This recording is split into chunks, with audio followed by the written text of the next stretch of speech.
Prince William said that this year has possibly been the hardest of his life, with both his wife and father diagnosed with cancer earlier this year. Well, speaking to reporters at the end of his trip to South Africa for the Earthshot Prize Awards ceremony, he also said that from a family point of view, it had been brutal for the royal family.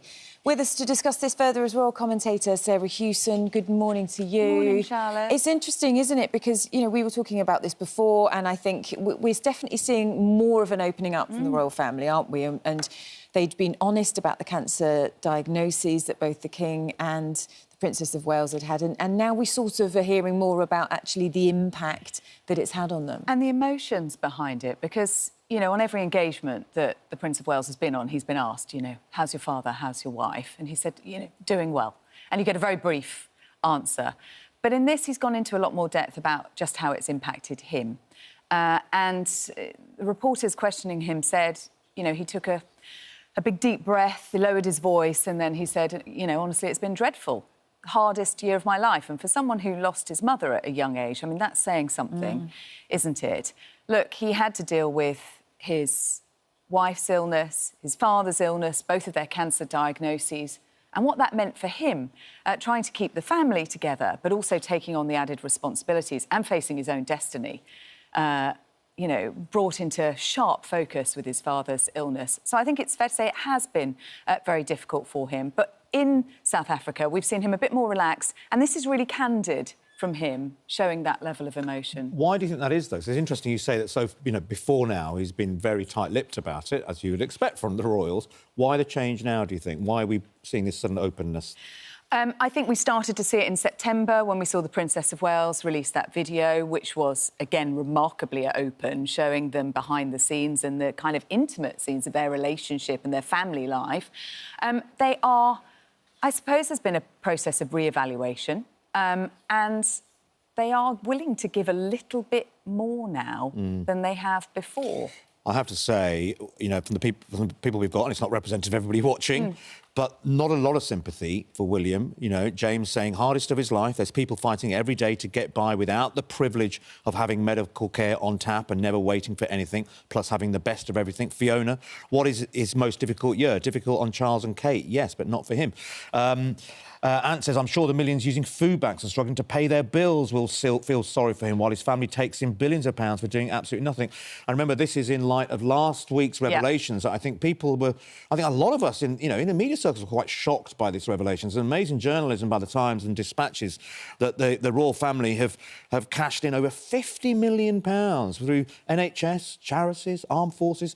Yeah, this is the investigation. At times like this is big stuff, and this is going to really affect people at home. Yeah, this comes in a week where we've had the investigation to the Duchies of Lancaster and Cornwall, which privately fund the King and Prince William, and whether or not they are profiting in the nature of millions of pounds from charities, from the NHS, for example.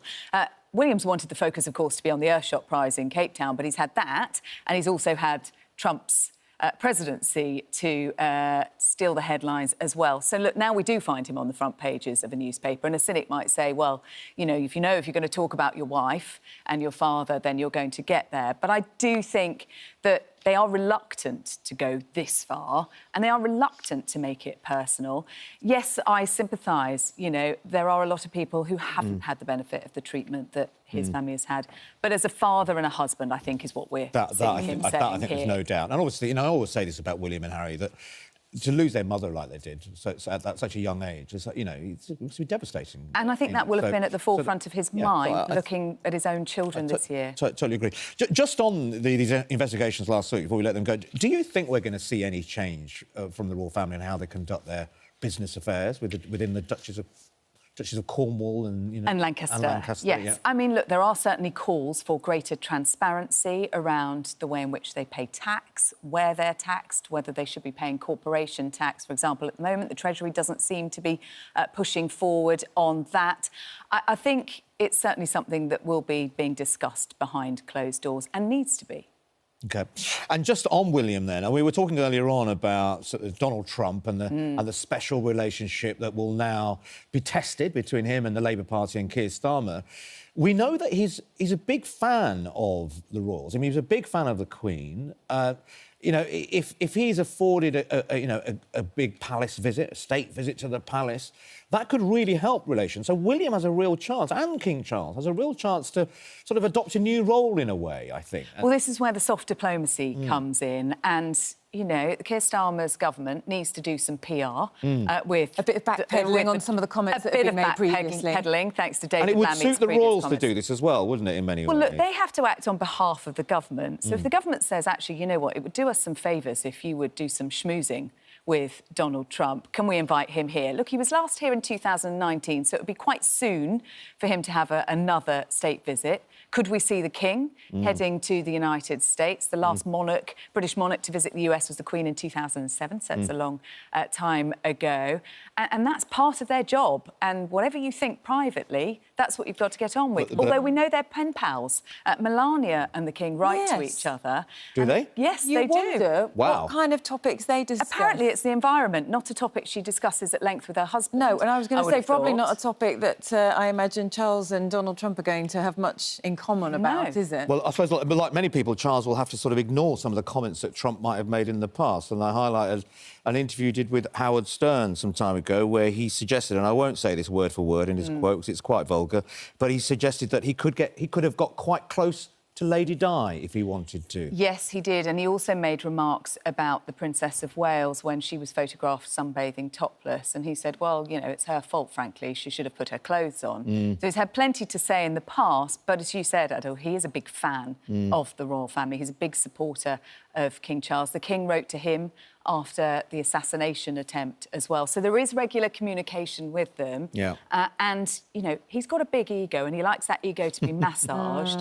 And who better than the royal family rolling out the red carpet? Family, yeah. We wait to see what happens. We were talking earlier about Harry's immigration status and whether that might change with Donald Trump in power. But we want to talk about this video because Harry and Meghan have been seen together for the first time, we understand, since August. And, of course, we've sort of seen them separately popping up at events, but it almost seemed like they were living separate lives, didn't it? But this is a video of them appearing together. Yes, it had felt over recent months that they'd made a conscious decision to go their separate ways when it comes to their professional interests. So Prince Harry with his philanthropy, his charity work, for example, Meghan with her new lifestyle brand that she's launching.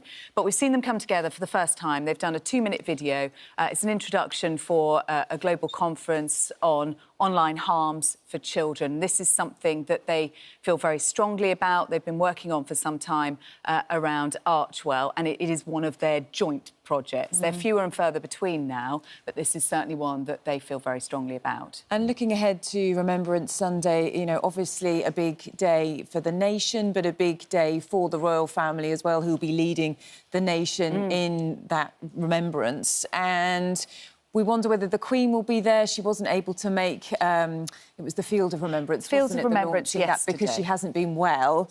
Do we know any more about how she is? It was a chest infection. Doctors had ordered her to sort of have a few days' rest. Well, there are certainly engagements that have gone into the diary for next week, so I think that gives us some positive signs that she will be back. And the priority was to be back for the National Service of Remembrance at the Cenotaph on Sunday. We're also hoping to see the Princess of Wales there as well. That is one of the key events that she has hoped to attend this year, should she be well enough. But again, that will be confirmed nearer the time. We'll wait and see. OK, Sarah, thank you so much for that. Great to see you.